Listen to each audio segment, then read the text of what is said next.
Imagine a long road stretching out before you, lined with challenges, setbacks, and moments of frustration. On this road, you see people like yourself, all striving toward the same goal, mastering English. This is the story of many learners, and today, I'll take you on a journey, the story of a determined young woman named Sara. Sara grew up in a small town where English wasn't spoken much. She had always admired people who could speak English fluently, those who could express themselves effortlessly, carry meaningful conversations, and engage with others confidently.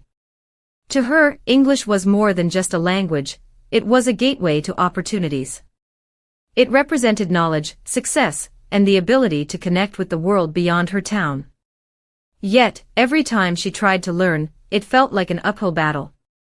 Her journey wasn't easy, and she almost gave up many times.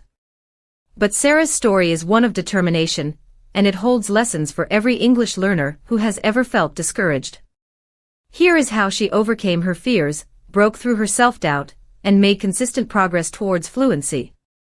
The beginning, facing her fears. Sara wasn't confident in her English abilities. Every time she opened a book or attended a class, she felt like the gap between where she was and where she wanted to be was too wide. She felt nervous speaking English in front of her peers, afraid of being laughed at or corrected. She felt like everyone else was progressing faster, while she was stuck. There were times when she thought, why even bother? I'll never be good enough. But deep down, Sara knew she couldn't give up. Her desire to improve was stronger than her fear of failure. She realized that it wasn't about being perfect from the start, it was about making small steps forward, no matter how slow. Step 1, setting realistic goals, one step at a time. Sara had a habit of setting huge goals. She once told herself that she would become fluent in English within 6 months. But as the days passed, she realized that such a big goal wasn't motivating, it was overwhelming. How could she possibly learn everything about a language in such a short time? The weight of that unrealistic expectation was heavy, and it drained her motivation. So she decided to change her approach. Instead of aiming for fluency right away, she broke her goal into smaller, more achievable steps. She started by learning just 5 new words every day. Not 20 or 50, just 5. It seemed small, but over the course of a month, she had already learned over 150 new words, words she could use in her daily conversations. She started focusing on short-term goals like improving her vocabulary or mastering a particular grammar rule each week. These small successes made her feel accomplished and gave her the encouragement to keep moving forward.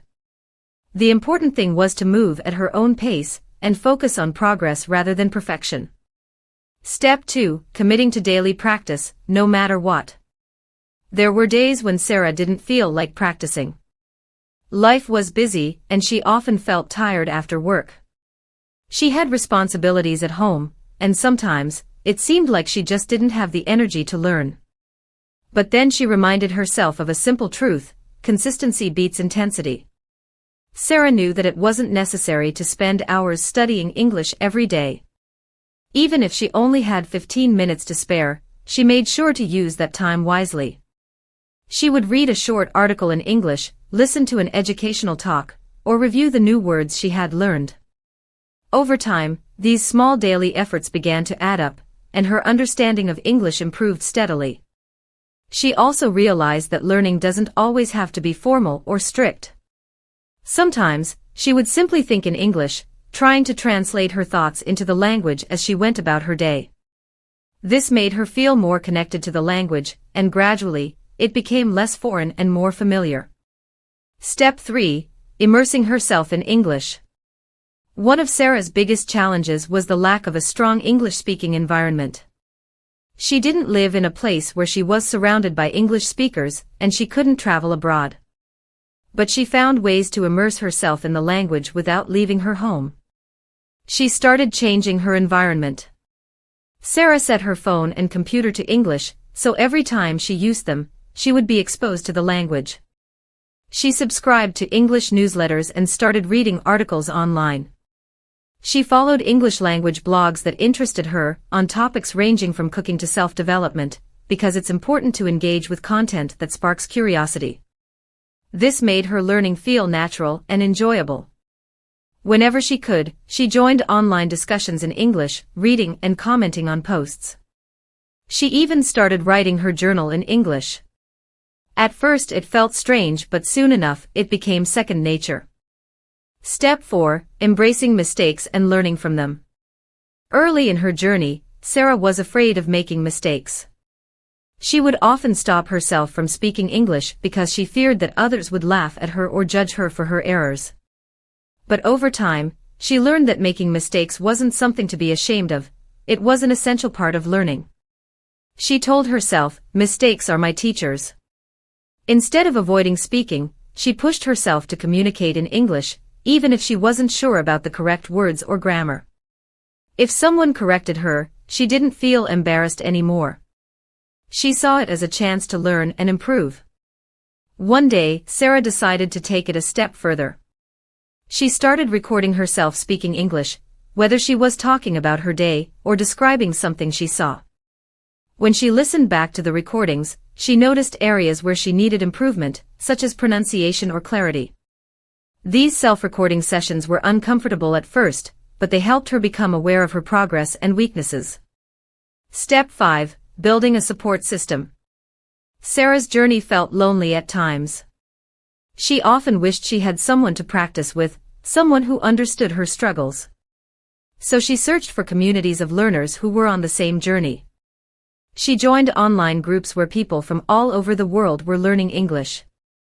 These groups were filled with others who shared her goals, people who were eager to practice together and support each other. In these groups, she wasn't afraid to make mistakes.